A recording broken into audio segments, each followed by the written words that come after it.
Okay, first things first, I'm reviewing the holster, but since I'm going to use my gun that's intended for, I'm going to make sure that, again, since I'm a stickler for safety, you see it's unloaded. You see the chamber's empty, magazine is out. So now we've established it's safe, I can go ahead and manipulate that. It's my Smith & Wesson 1006. I've seen this in some of my other videos. My personal protection gun, full-size auto. This is not a compact gun. So anyway, getting past that, this is the holster. This is a Kramer IWB number 2. It's made by Kramer one at a time. IWB obviously stands for inside the waistband, and it's the number 2 model. They have a 1.5, and they also have a 3. This one's supposed to have what they call an FBI can, where it's slightly tilted rearward. I'll show you how it works. And it's constructed of horsehide. And you pay a premium for horsehide over conventional cow leather. It sounds like a strange thing, but this is one of the reasons. One-handed holstering. You can't do that with a lot of conventional cowhide holsters because the leather is not as rigid. It tends to collapse inside the pants holster, whereas horsehide is much more rigid, more durable also. But anyway, it allows you to do that. My other holster I'll show you in a moment by way of comparison. Not much of a holster, but that's what I've had until I bought this recently. Anyway, yeah, that's the way it looks there. So you can draw smoothly, and it holds it well. It's very comfortable. That's the way it looks exposed. Just for the sake of argument, yes, I'm a fan of them. Anyway, and there. You really can't see it. You know, you'd have to be wondering, not really much you could do to spot it. Even better with a coat or a light jacket. And there's the way it is covered, exposed.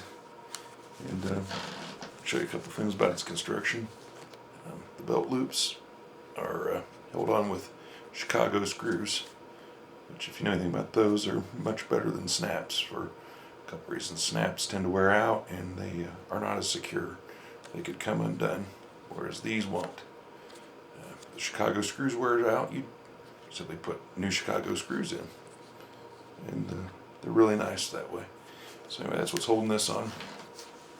I'm going to show you the other holster. I'm not going to cut the video, so I'm going to just take this holster off real quick, and I'm going to show you the other holster, just to give you an idea of the advantages of the one I'm reviewing. So there's that.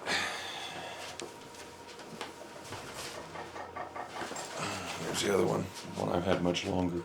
I've had this one for over 20 years now. It's a Brower Brothers, and it appears to be made of Cordura nylon, and it's complete opposite of the Kramer. It's floppy.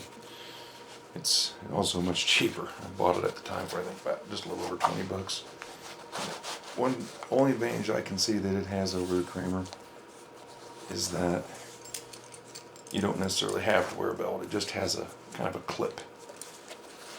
Show that again. So you can take it and put it right. That's hard to get on initially, but good enough. There. So you can see it. Getting the pistol in there is really tough. You have to basically use 2 hands. It's a struggle. It's also straight up and down, so it's not as comfortable. And there it is. It conceals pretty well either also, but it's not as comfortable. It collapses. It's not as durable in my opinion. A lot of disadvantages, so I still have it, and I'll use it for possibly when I'm not wearing a belt. That's the one advantage it has, but I decided to replace it with a real holster. So I'll show you some more details on them when I'm on the Kramer now. Give you a good look at it. Make sure I can see well enough that you can too. Anyway, there's the top of it, and you can see right across here. If you read carefully, I hope the camera is giving a good enough angle. You should be able to read it there. It says Kramer. You can see the horse head on it, and the stitching, very even stitching, good quality threading. There on the side, it's a black holster. I believe they also make these available in tan and mahogany. At least the horsehide ones. The cowhide ones, I think you can get them like one other color because horsehide's harder to dye. So you get more choices with the cowhide. That's something I'm going to explain to you in a moment. Here's the back. And here's one more stamp. It's going to be much harder to read, but it says SW1006, which is model of guns. That's nice. A lot of holster makers don't do that, but it allows you to know right away which specific gun it's for. Anyway, and there's one other thing here. The end, I'll put the gun back in it. But you'll notice there's a slight curl over on the end of the holster there. It's nice. It makes a positive stop for the gun barrel, and also somewhat prevents anything from getting in there into that. A lot of holsters just go straight down, so that's nice. And you see the business end of the gun there. Getting a good view of the way it looks there.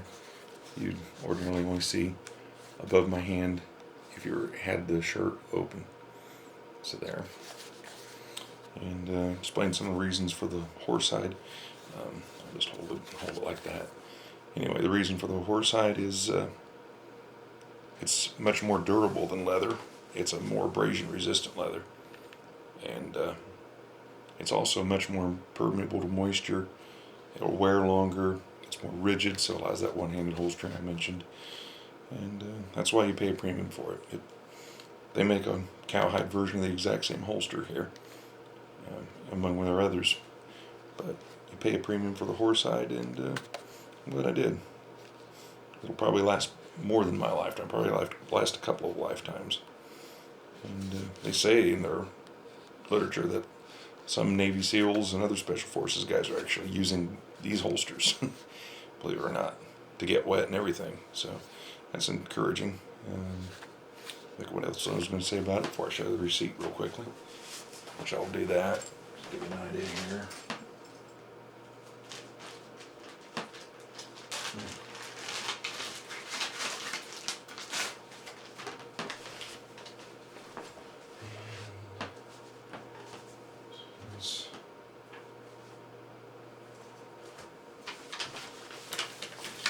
Since I like my privacy, I'll just show you the part without my address. You can see the logo on there, Kramer Handgun Leather. It even has their website listed somewhere on there. Yeah, www.kramerleather.com if you're interested. I'll put the link in my video too, and the date they sent it. I can tell you how long it took. It took quite a while actually, because they don't mass produce these particular holsters. These are made one at a time, specifically for the gun you need to make it fit perfectly. So it does take a little bit of time, and we've got that. It arrived on June the 20th this year, and I know when I ordered it. I ordered on April the 10th this year, so yeah, 2.5 months. And then there's info there. Explains the kind of gun. That's some of the information that you need to fill in. Smith & Wesson 1006, 5-inch barrel, of course, round trigger guard, adjustable rear sight, and the total price including shipping. The shipping was $12, which they sent by post office, by the way, and the total cost including shipping is $157.20. So yeah, pretty expensive holster, and it's not cheap, but it's a holster that'll last a lifetime, and that's why I bought it. And it's very comfortable, I can tell you that. I can wear it directly against my skin the way I was showing there, and it's really comfortable, much more so than that other one. And it also is lighter, and I like the rigidity of it when you want to reholster and all that. That's a good thing. Fits exceptionally well. Very secure. It's not going to come out. It doesn't flop. The gun doesn't. And I think what else I was going to say. It'd be probably even more comfortable with, wearing it over a shirt, but with a light jacket or another shirt on, and they'll say the winter. And but it's a heck of a holster. Like it a lot. And that's it.